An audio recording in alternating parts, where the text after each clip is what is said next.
$261.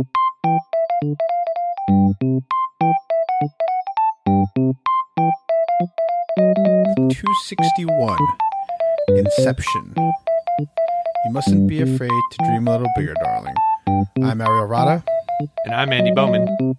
And today we are doing a retro review of Inception for the 10th anniversary of Christopher Nolan's mega hit. We're doing something a little different here. We have pre-recorded this episode when we had some free time a couple of months ago. This was pre-pandemic. So it's going to, if things seem a little off or a little different, or we mentioned that life is not terrible, it's because we recorded it before the pandemic happened. So what we're going to do is we're going to give you news. You're going to go into a pre-recorded Inception episode, and then we'll come back for homework. So Andy, why don't you start us off with the news? All right. Well, we have the full Invincible voice cast, Ariel. Yes, I am very, very excited. So Andy, do you want to give a synopsis of Invincible? Should I give the synopsis of Invincible? You go ahead and do it, man. Okay. You turned me on to Invincible, so. Right. Invincible follows the story of a young man named Mark Grayson, who is the son of Omni-Man, who is the most powerful superhero in the world.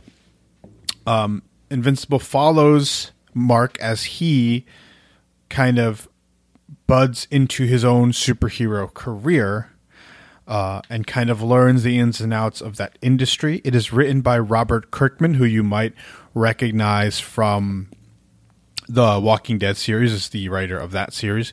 And it is drawn by Ryan Ottley, who is the current Amazing Spider-Man artist. So kind of a big deal there. The art is incredibly vibrant and brutally violent.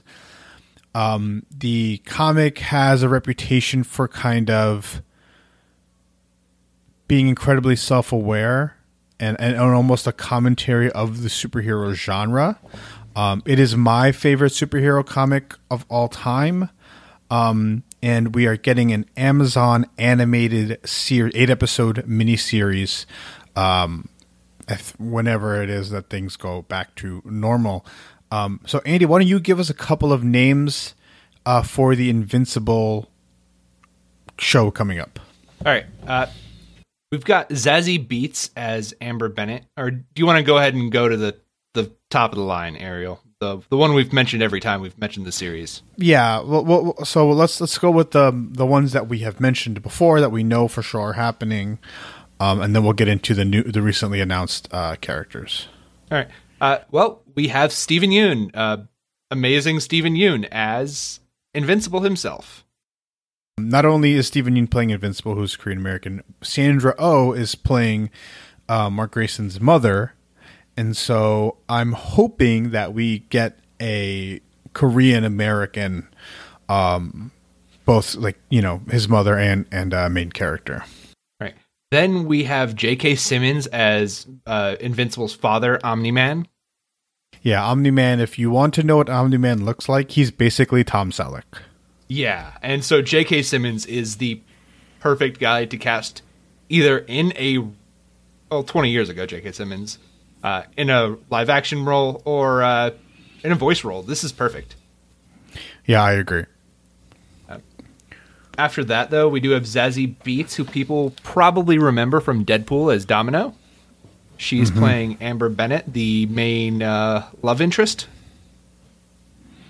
And she'll probably be the main love interest for season 1. I'm trying to think of. I forgot what her superhero name is. No, Amber Bennett is not a superhero in Invincible. Oh, okay.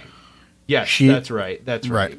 She plays the love interest for the main character in the first couple of arcs. Right. She has to deal with the fact that she's normal and Mark is not. Yeah. This is kind of cool. It's also race bending, so that's cool. Yes, totally agree. Then we have Walton Goggins as Cecil Stedman, who is like the Nick Fury-esque character. Would you say that's right?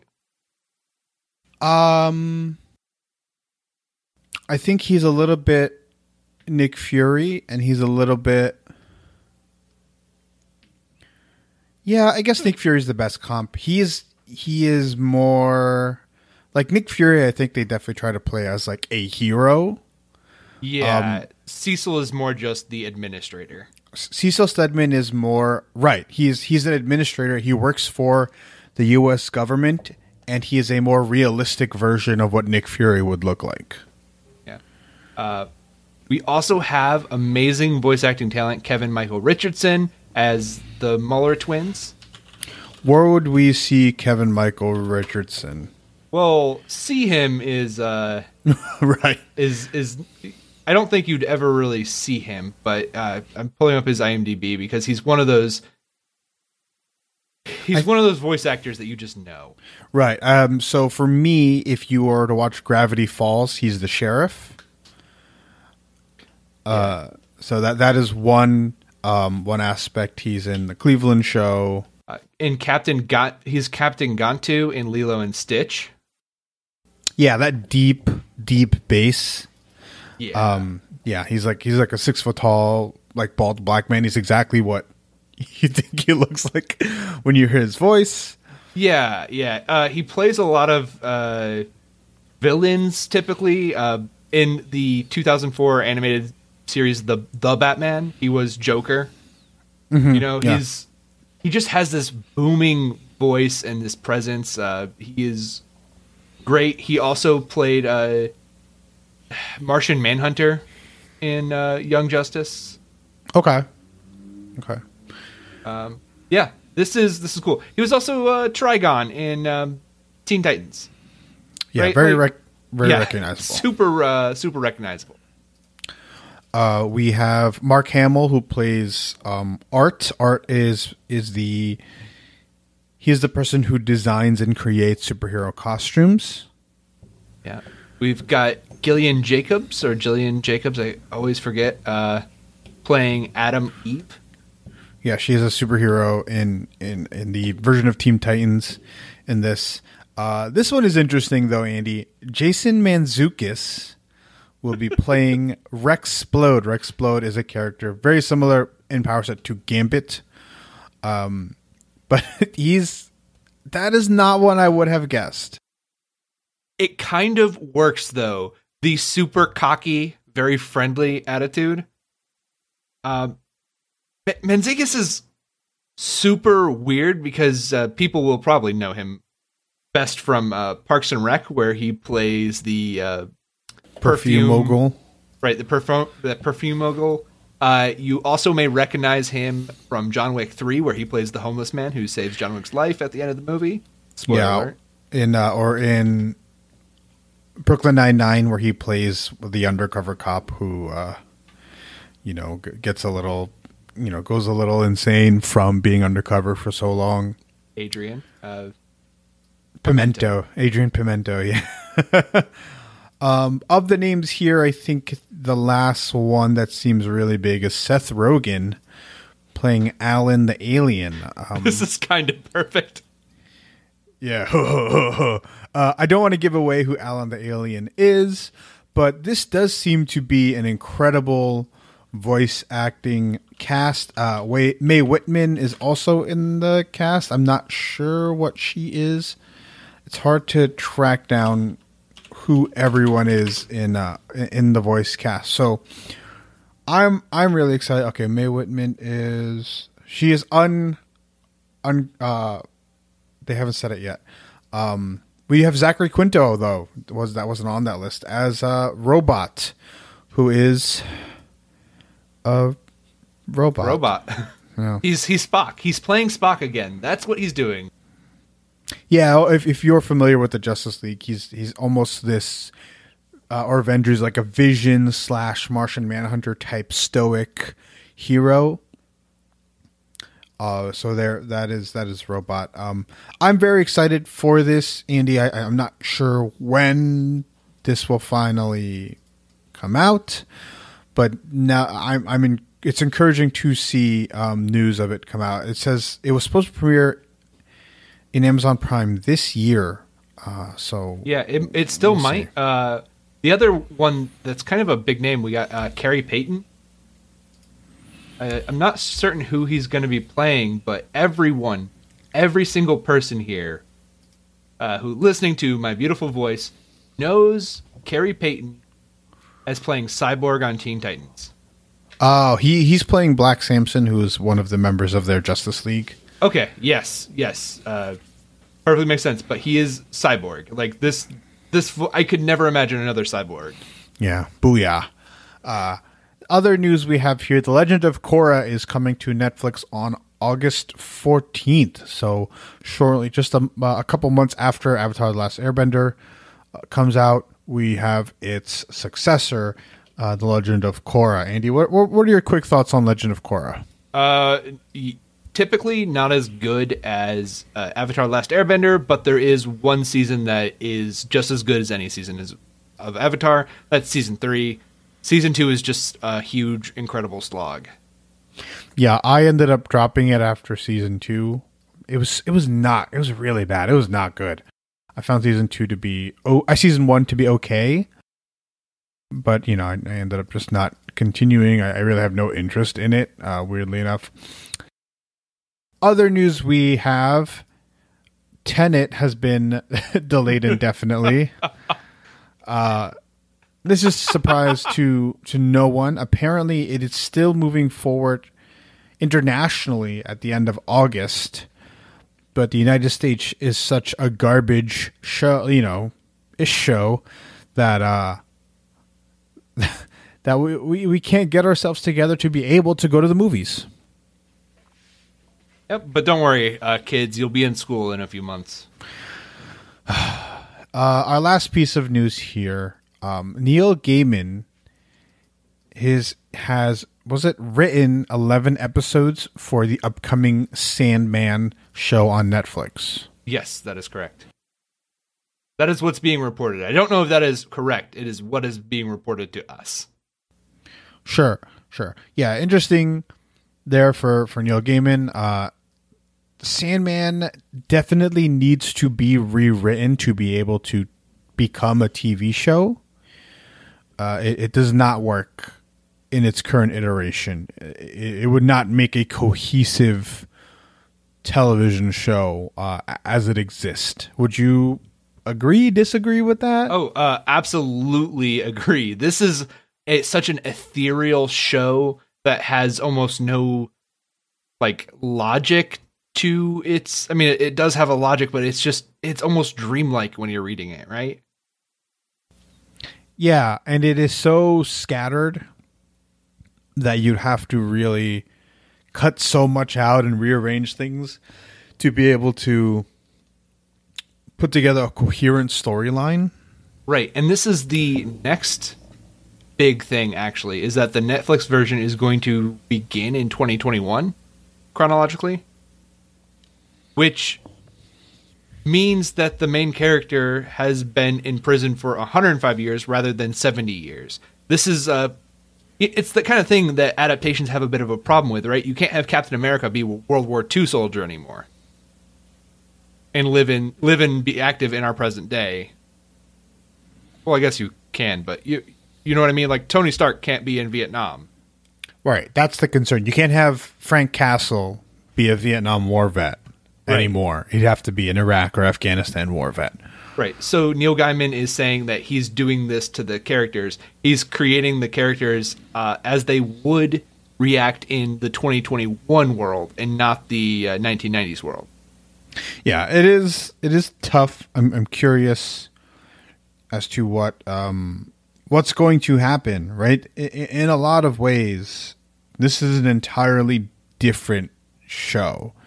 Now, you can take some of the same ideas, but the characters just react differently to a vastly different world than the mid-90s, right? Yeah. So I'm really looking forward to this. I'm looking forward also to seeing what Netflix does with the Lucifer character, since Netflix's Lucifer is based on a spin-off comic series from Sandman. Yeah. I'm not sure. I'm not super interested in that particular character, but I will check out this Netflix Sandman show. All right, Ariel, are you ready to talk about a movie that may or may not be overrated? So let's get into our review of Inception. Welcome to the Geek 101 podcast, retro review, Inception. You mustn't be afraid to dream a little bigger, darling. I'm Ariel Rada. Wom. That's Andy. Wom. And that's Andy. And today we are going to Today we are going to review 2010's Inception on the eve of the 10th anniversary and the release of Christopher Nolan's film Tenet. But let's get into it, Andy. What did you think of Inception when it came out 10 years ago? I was blown away when it came out 10 years ago. I really liked all the special effects and just kind of going into it blind, not really understanding what it was about. Sitting down in the theaters and then getting it was such a unique experience in the theaters. Yeah, I had a very similar experience. I was in college when this came out. I think you were college days as well. So I didn't actually go to the theater a lot. It wasn't until a couple of friends just told me, a couple of friends from home, they were just like, hey man, this movie is something else. Like, you've got to go watch this movie. You have to go watch it. And so when I finally did, I found it to be really, really enjoyable, really well made. It's very clever. A lot of cool things they do with camera tricks and stunts and music and all that. But there seems... Go ahead. I will say, like, when I saw it, one of my first reactions was, oh, I'm okay waiting 2 extra years for the Dark Knight sequel because of this movie. Sure. Yeah, I agree with that. What did you think of the discourse around Inception back in 2010? You remember all those people being like, "Oh, it's so deep." You're like, it's not really hard to understand though. Like I never got my head around the people who couldn't grasp Inception. Like the idea that this movie is really hard to follow. Like, no, it's really easy to follow. And it's not just easy to follow. It's in your face exposition.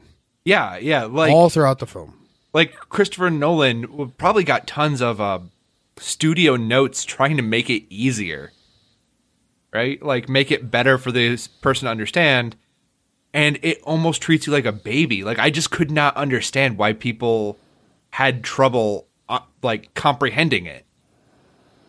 Yeah, that is strange. I think the problem is, Andy, is that when we watched it, we were both college age, and some of those people, despite getting into college, aren't exactly great at critical thinking.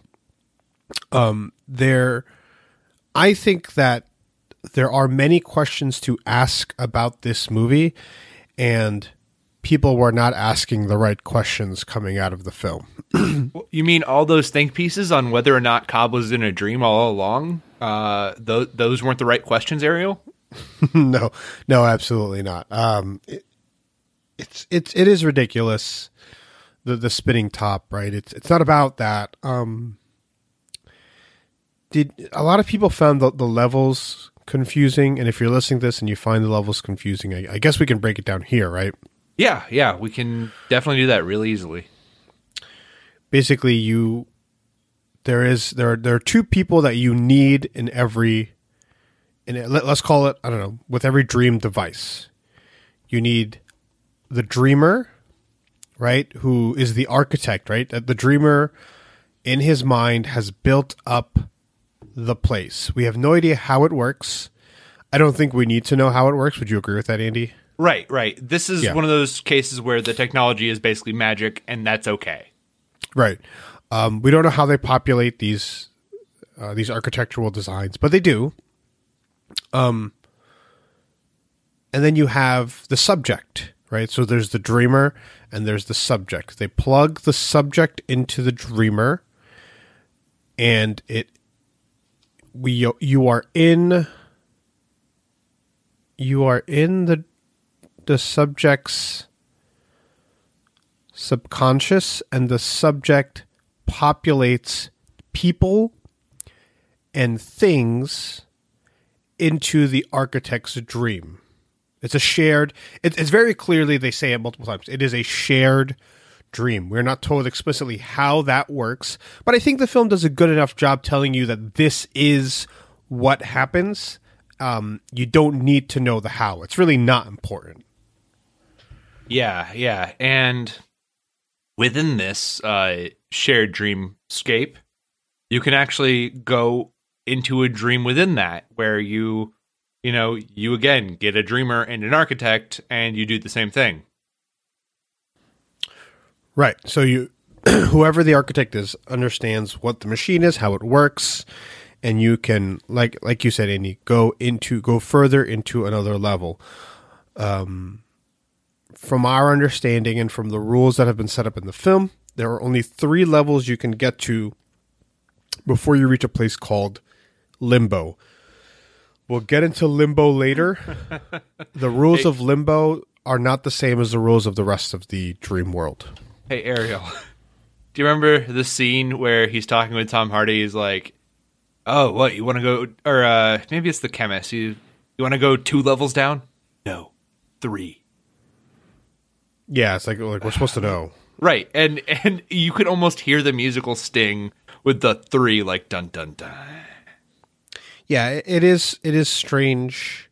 It's a decision. The movie's already pretty long, right? It's 2.5 hours. This could have been 3.5 hours. But let's move on here. But yeah, there are 3 levels. Okay, let's talk about this later. What do you think of the movie now? Okay. Well, Ariel, I really think that the movie now is kind of disappointing. I don't think it lives up to the dream idea or really understands what dreams are. But also, and I'll talk about this a little bit later, but I think it wants to be more of a horror story from Cobb's perspective. It wants to be a ghost story.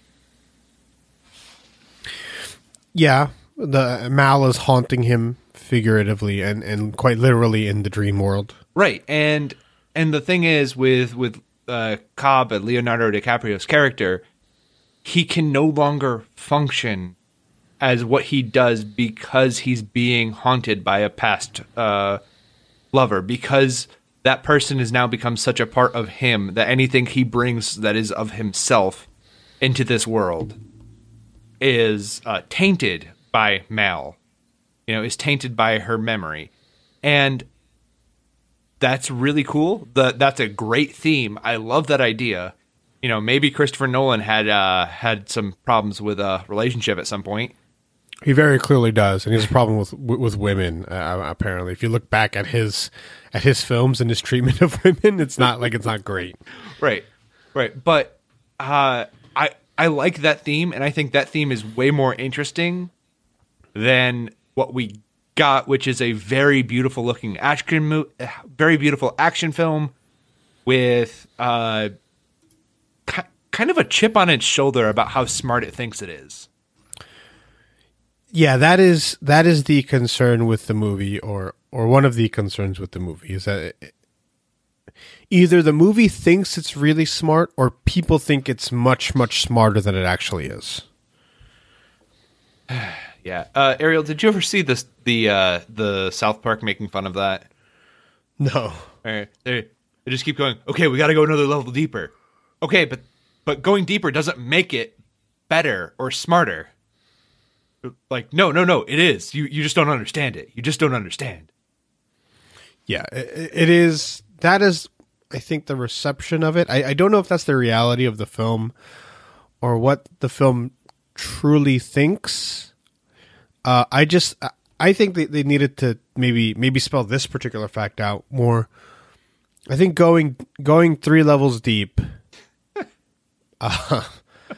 makes the I think you have to do the Inception 3 levels deep because it implants the idea into the subject's head, the Mark's head, but it would make it that much harder to remember the source of it.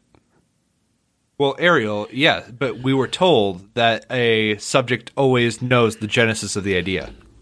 Okay, You're the one who brought that up to me, bud. So okay, we'll get into that in a little bit. So I'll go into what I thought. So like I said, I really enjoyed the movie. In my head, the movie was an A+. Excellent musical cues, great sleight of hand in terms of plotting and scripting and movie editing, whatever, directorial skills, whatever. I thought all the concepts were cool. All the details are really cool. Actually, I really appreciate the details he put into the dream sharing into the practice of dream sharing, not necessarily the technology. On a rewatch, I think it's closer to an AA-. I don't like it's so exposition heavy with the introduction of Ellen Page's Ariadne.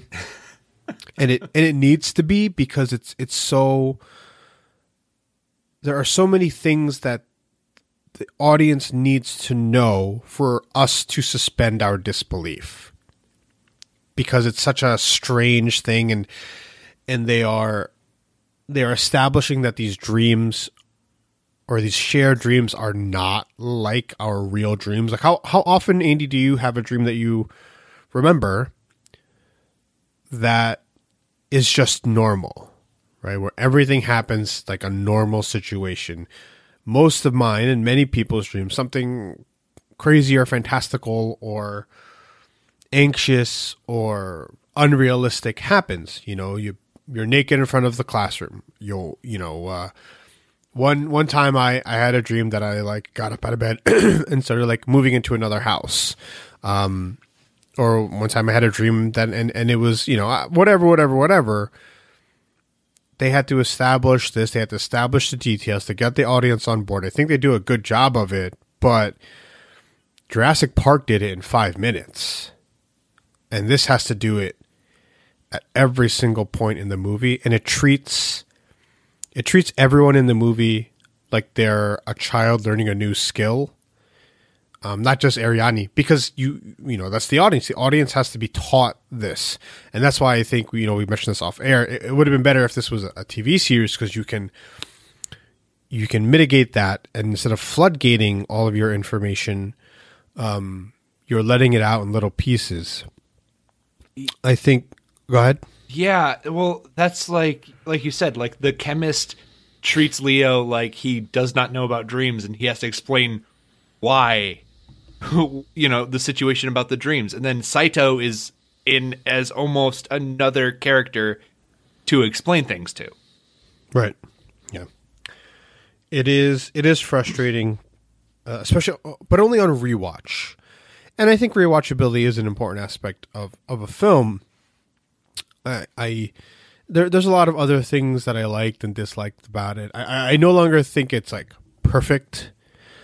It's not it's not Jurassic Park, where you pretty much watch any part of that film and it's largely unassailable. It's because it's so much simpler, right? And this one they try to fit 12 pegs in a 10 peg game. So what you're saying is they really should have just boiled it down to the most basic idea, right? Yes. Like. And I really liked that part. I liked the idea that, okay, we're going to do this Inception thing. What we need to do is get the idea, but get it down to its most basic, so it grows naturally. Yeah, and they really, to kind of lower or make the cast smaller, they really relied on having people who should be experts in one thing be experts in multiple things. And that's just that's not really how the world works, especially in terms of or that's not how the best heist movies work. You have one guy who's good at one thing, except for the leader who was kind of good at a bunch of things. And we'll get into Cobb and how he's terrible at everything. Yeah, there's a lot. I really, really like every concept that Nolan creates out of this shared dream space is really cool. The kick, the gravity situation, having to pee so it rains. The little things are all really cool. They really, you can really latch onto them and feel that Nolan took his time creating how the thing works, or what it does, right? What happens in it, and not necessarily how it works. So, but yeah, there is some other things that we'll get into later. Is there a specific plot point that you'd want to mention? No, I just want to bring up that the third level does feel like Nolan trying out for a James Bond movie. Sure. I saw a comment that in the third level you're supposed to like be able to get lost there for 10 years. Right. Yeah. But it's just like this complex. Like it's the least it's the like, well, no. It's way less complex than the first level, which is the New York or whatever. Right. Oh, yeah, you know what? There's a concept to talk about, the way that time stretches as you go down. That's kind of cool. Yeah, that's another little thing, a little concept that I think makes a lot of sense, right? It is weird, though, because it should be the inverse. Yeah. It's like you get in there, you only have an hour. We'll be asleep for 10, but you've only got an hour. Yeah, because sleeping always feels a lot shorter. It doesn't feel longer. It doesn't feel longer. No, that particular thing does not make sense. And I mentioned this in the Mad About Movies Discord, where I said if you have a movie, particularly an action movie, a heist movie, where you are trying to introduce logic and rationalizations and details and root things in the real world and try to make, and if you're going to try to sound smart, you must suffer through the criticism of smart people picking your movie apart, right? Nobody in their right mind should be criticizing Fast and the Furious for their 100-mile runway. Like, at no point do they think that they are making a smartly scripted movie. I think Nolan very clearly thinks he is, and I think it is smart. And I think it's smartly told. I think it's more. I think his genius lies into how he tells the story than what the story is.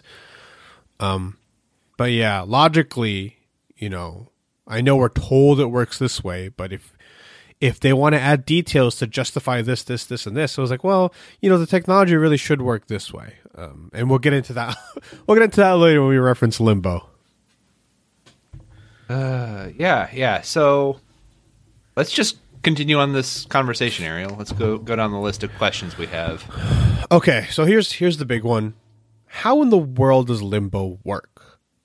So for those of you who haven't watched the movie and are listening to this, whenever, I suggest you watch it first, right? It's on Netflix. Watch it. Right now we're recording this at the end of March, and so we're home. Excuse me, we're social distancing. 5th day of the quarantine, and pants no longer matter. For Limbo, what happens is when you get down to 3 levels, past 3. You can't pass through. You cannot go any further because like the mind cannot. I'm guessing that the thought process is right. This is not explained, but the mind cannot handle that deep a level of subconscious, which is nothing. Which is they're like it's pure infinite subconscious is what Limbo is, and apparently, Limbo is a shared space between anyone hooked up to that machine. Yeah, and Limbo really should just be the reptilian brain. So right, a lot of things do this where if you die into a certain point in your dream, right, or if you die when you're sedated and you're stuck in limbo, you should just be in a coma and you're just gone. And your brain cannot handle it. It went too deep down the hole. You're too far into the sunken space, and you're gone.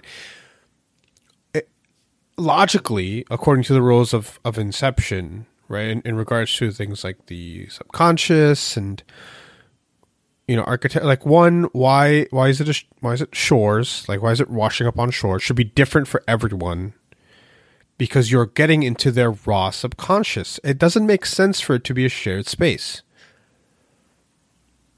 Yep. I mean, I've got Limbo is so very clearly he just wants to make purgatory and he wants an excuse for somebody to have gone so deep that they go crazy. And to do that, he needs to make it so time extends. So Nolan wants there to be some kind of stake beyond just dying. Yeah, and the human mind can only handle so much. At no point is that a limitation in Inception. Okay, we are told that I forget where this is from, or Men in Black, right? Or Bleach. When anytime that like they wipe your memory for a short amount of time, your brain just heals itself. It just solves the problem, and it like fills in the gaps. And that's what like in terms of like the detail for the architects and blah blah blah, right? Where the human mind just makes up the detail. You are so to speak drifting in this shared dream. You are drifting with people, and it makes up detail to set up their own reality.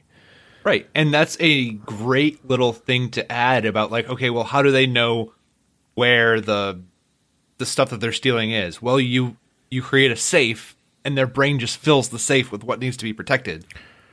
Right. It's a very clear, there's a joke in How I Met Your Mother where Lily's like, you don't remember any of the names of your exes. And Ted's like, yeah, I remember the names of my exes. Like, who's this? And he's like, oh, that's Christy.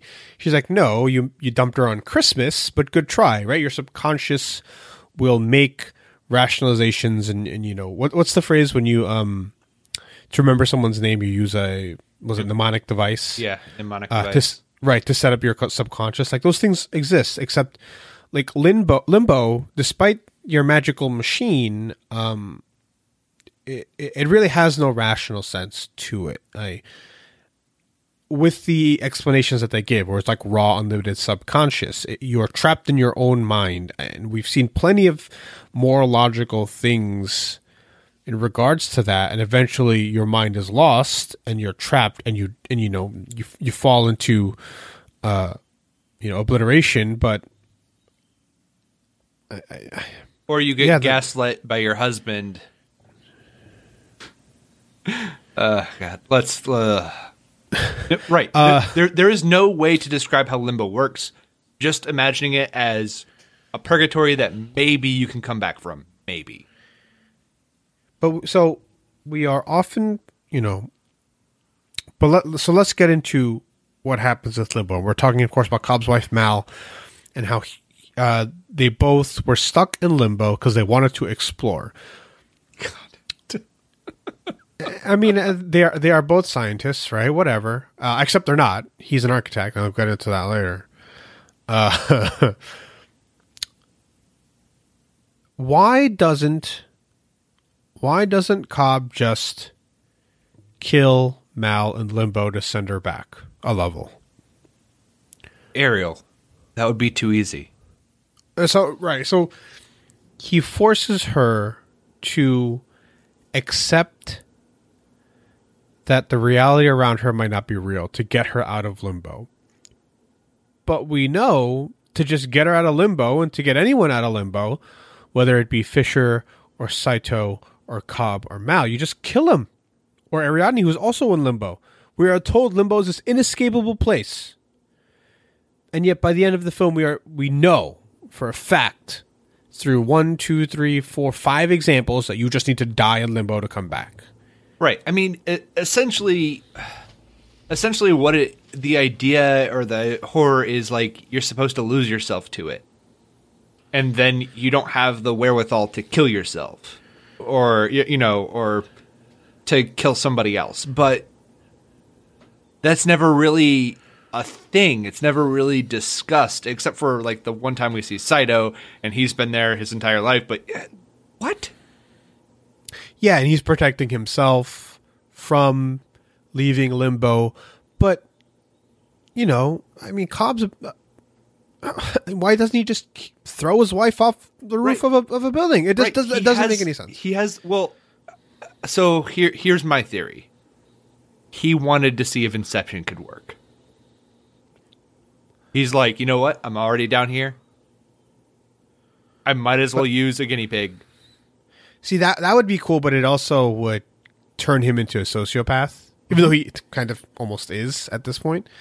And so, according to the rules of the game, it just doesn't work. Now, I understand the concept of if you get in limbo and you're by yourself, right? Or if there was a way to be like, to force it so that you cannot kill me while in limbo. I have to allow myself to be killed. Something. For all the explanations and little details that the movie gave us, that's the thing that the explanation does not exist in the film that we got. Right. Like, I mean, you could just have a little line about how, because it is a dream space and your brain is all powerful, it will subconsciously protect you from any damage. Right, and you need to convince yourself that you can die or something. But it's not true. Why didn't Ariadne, like, if it's infinite raw subconscious, why did Ariadne and Cobb just show up in the same place? On the shore. They should have been, man, they should have been like, it's been 6 years and I finally found you. Also, Ariel, can we just discuss really quickly how Ariadne has every red flag screaming at her? And about Cobb? She knows she should not be involved at all with Cobb. But she gets involved anyway. And I think the bigger thing is that Arthur, JGL's character, he's a smart man. Yeah.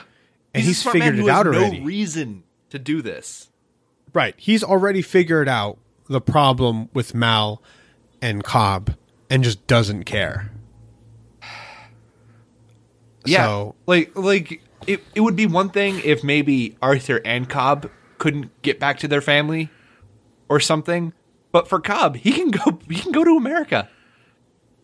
yeah, for Arthur, he can go to America. Oh, sorry, yeah. For Arthur can go. Yeah. Yeah. It is puzzling.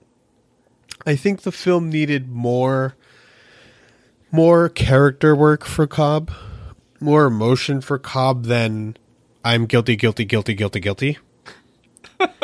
Like, because we know he doesn't want to see his kids' faces. We know that he's struggling with reality. Right. Well, okay. The reason why he doesn't want to see his kids' faces is so Nolan can like bullshit some more controversy and ambiguity at the end.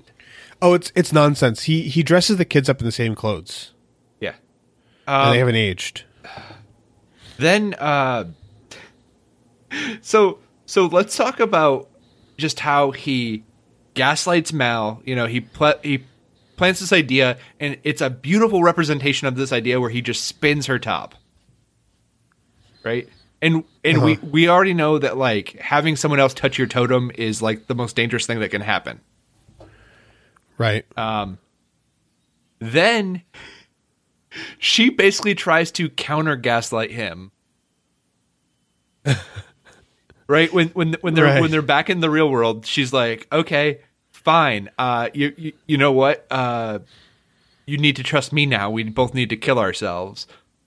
But because you won't do this, I'm going to be declared sane by multiple psychiatrists." Oh my God. That line blew me away. And then leave a letter with my lawyer about how I'm fearing for my safety. So they're both terrible people who are married to each other and willing to gaslight the other. Yeah, so she declared herself sane by 3 psychologists. There is no legal function to which you can do that before a trial. Also, he was like, she let the idea consume her and define her. I was like, well, then she wouldn't have been declared sane by 3 psychologists. Like, it doesn't fit. Right. Somebody with suicidal tendencies that strong would have a plethora of red flags. Right. And even then, it sounds like she like purposely went to these psychologists herself. You know, dude, if your wife is having these issues, you need to make sure she goes to a doctor. You know, he never even like says that he like tried anything professionally to help her. He never just like tried to go back into her dream and undo it. Like if he was so guilty about it. He is truly an awful person. Something positive about the movie. I really enjoyed. I did really enjoy the characters who were given defined roles. Oh yeah, yeah. No, I mean that's like the best part about heist movies, right? Like if as long as the team is well done and they have their roles. Tom Hardy, great. Yusuf, great. Like awesome. Yeah, I really enjoyed the concept of the forger.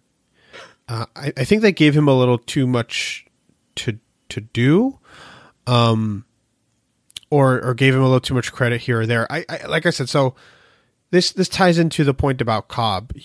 One, he's a terrible person, and two, we are told that he is the greatest extractor in the world.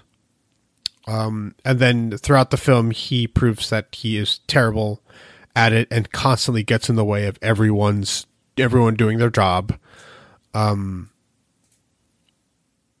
So like it's frustrating because we are also told at some point that he is simply an architect. He is an architect who also happens to be the leader of this group. But what you need to extract information is not just an architect. You need an architect, and then you need a forger, and then you need a straight up like James Bond espionage, which everybody in this film just lucks into.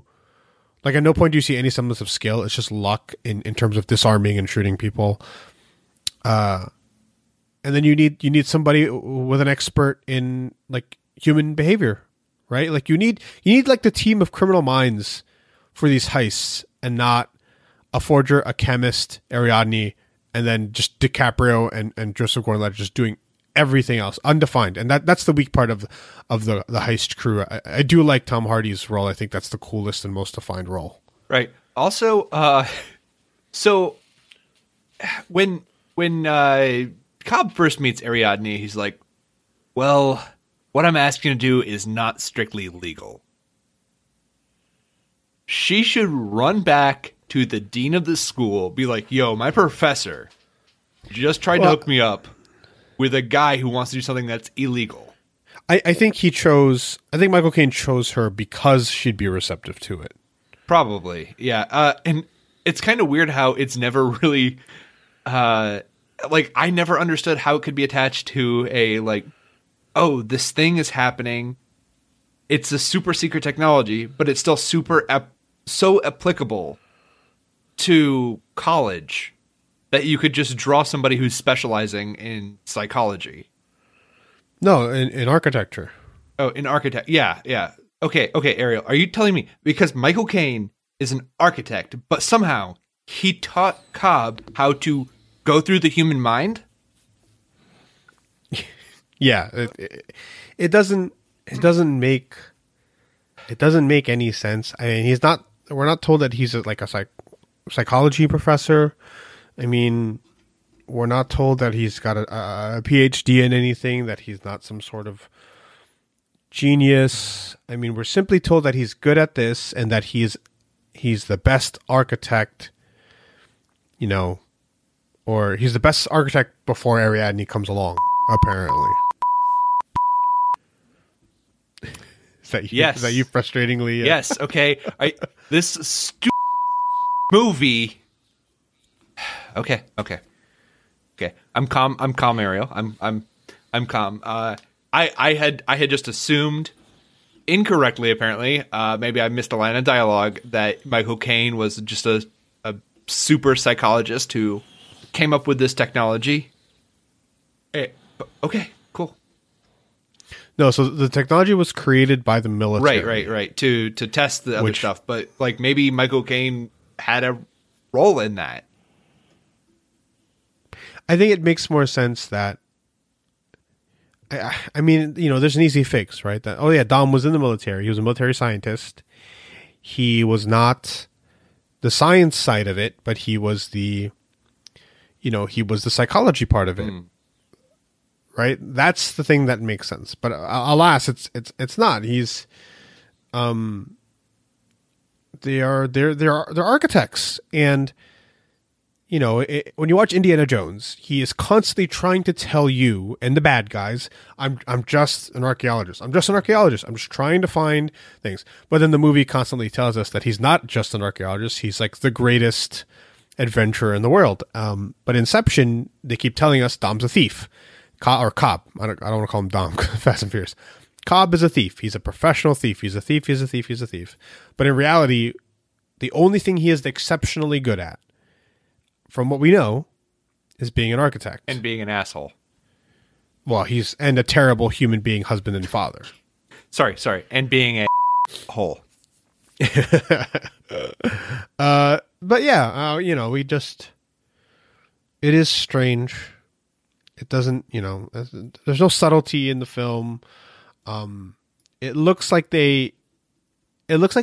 Nolan poured all his resources into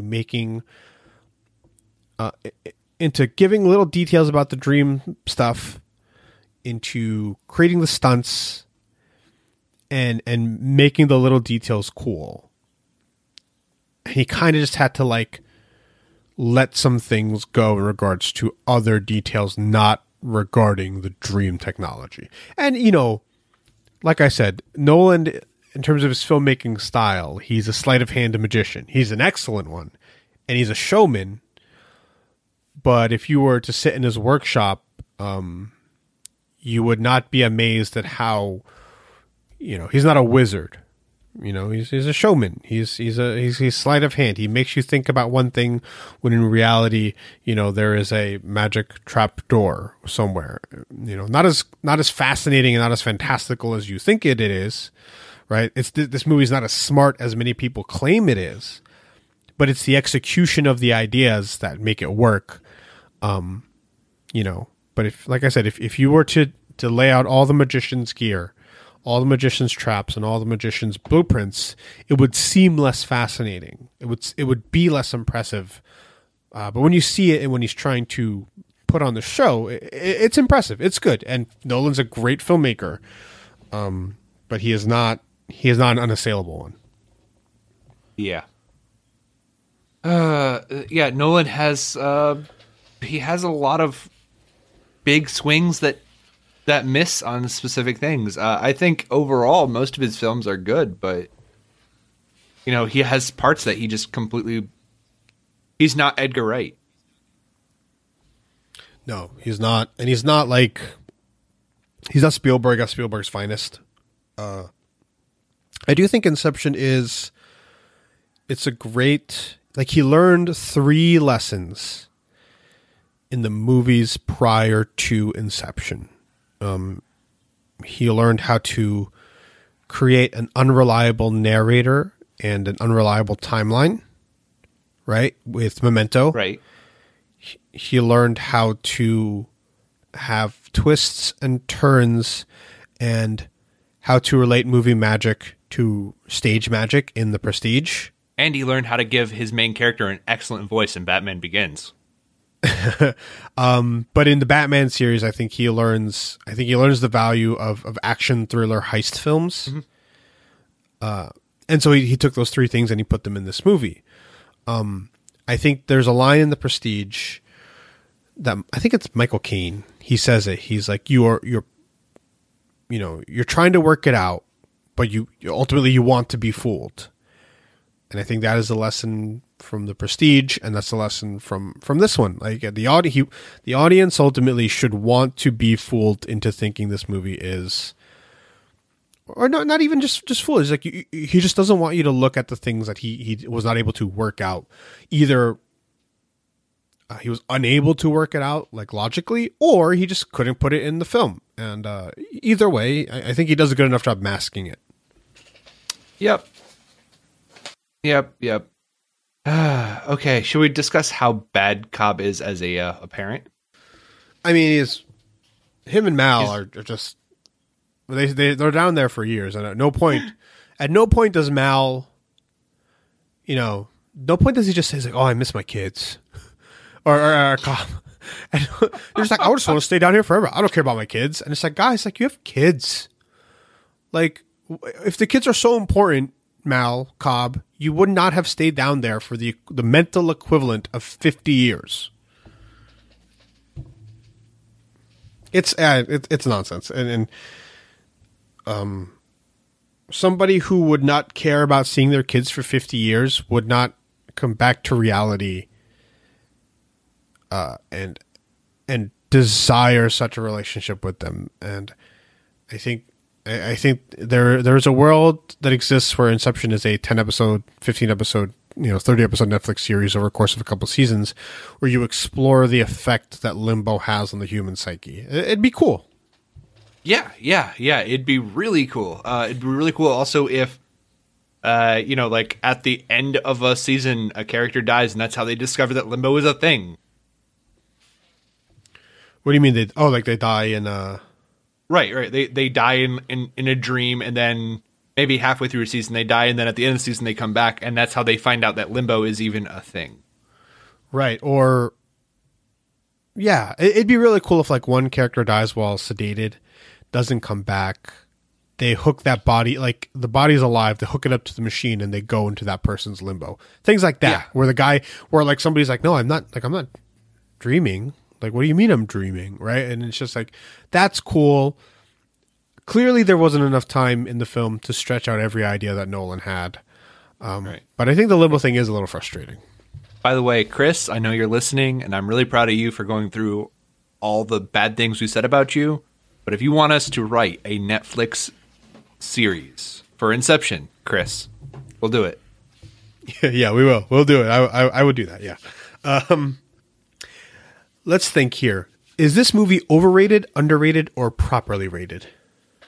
All right. Are you ready for my my hot take? Sure. I think it's both.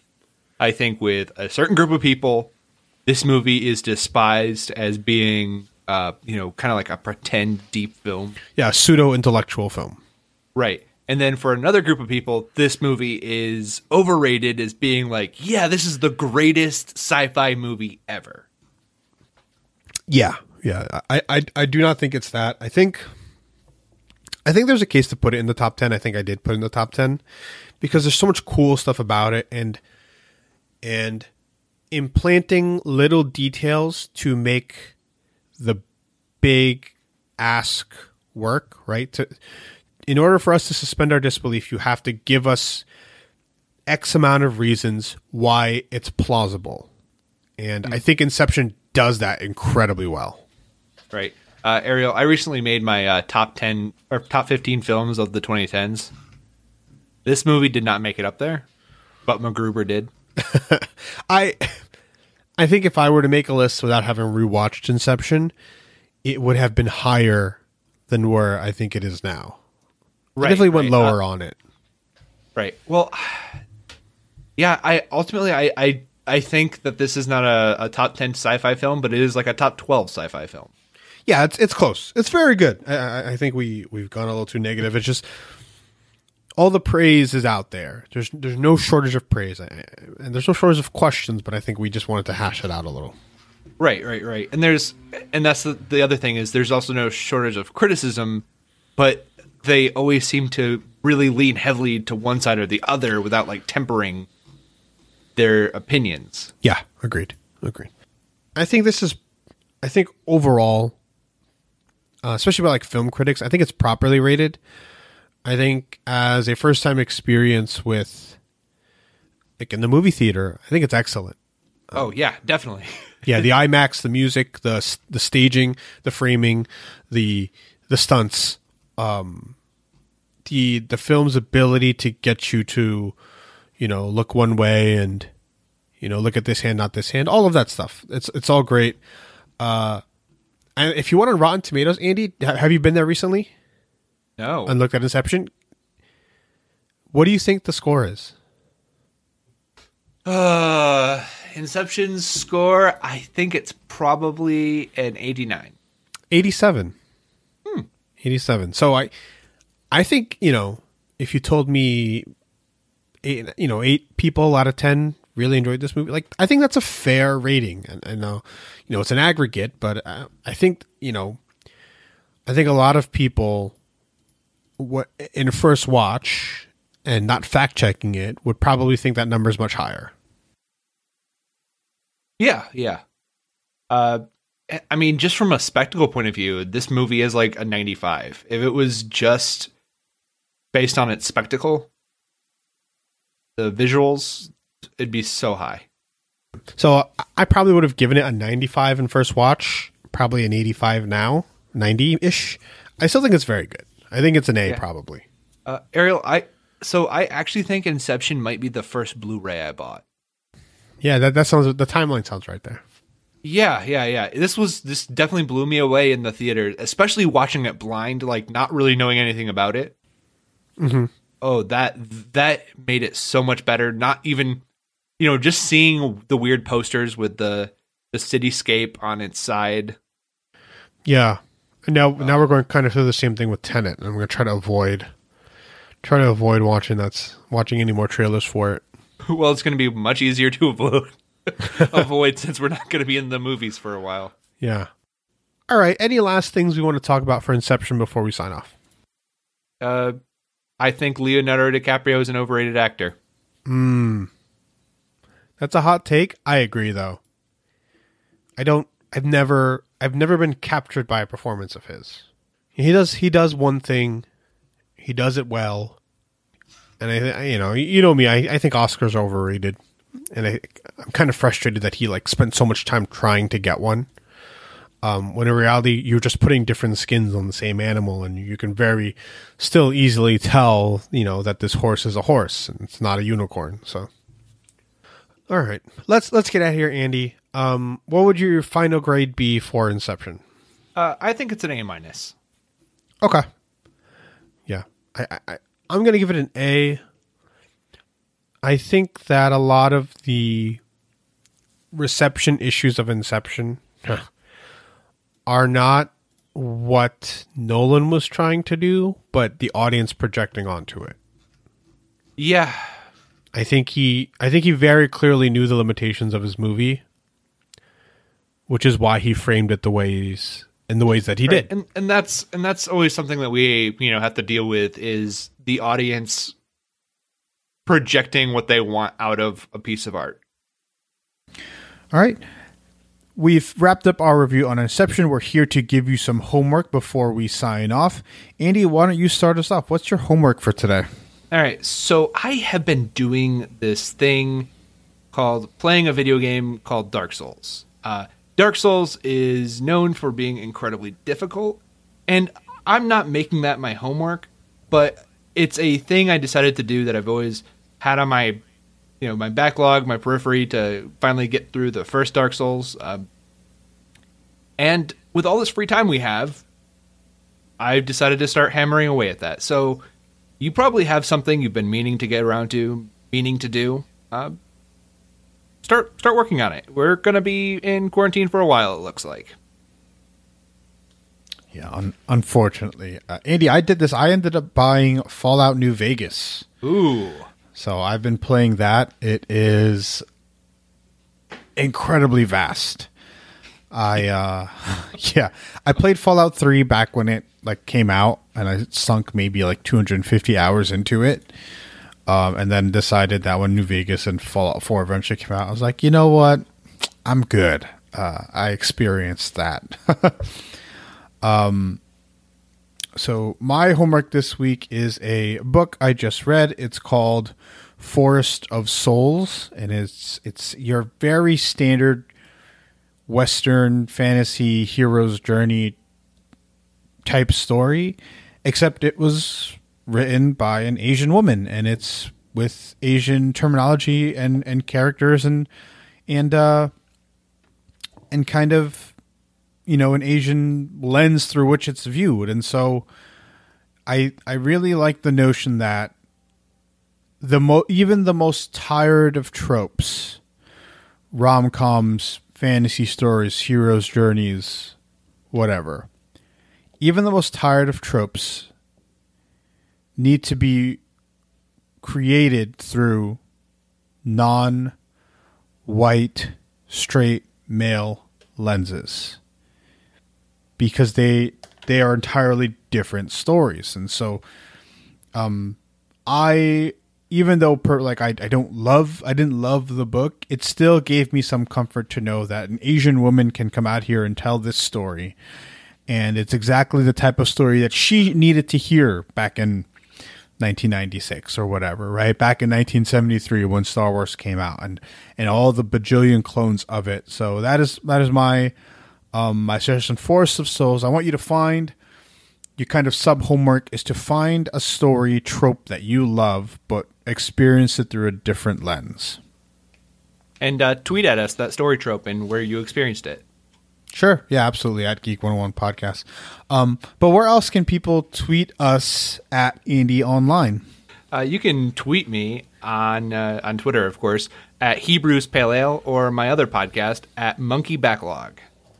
Or you can find me at Portly Island Boy. You can find us at Geek 101 Podcast on Twitter and Facebook and Patreon. Email us geek101pod@gmail.com. That's all we have for today. Class dismissed.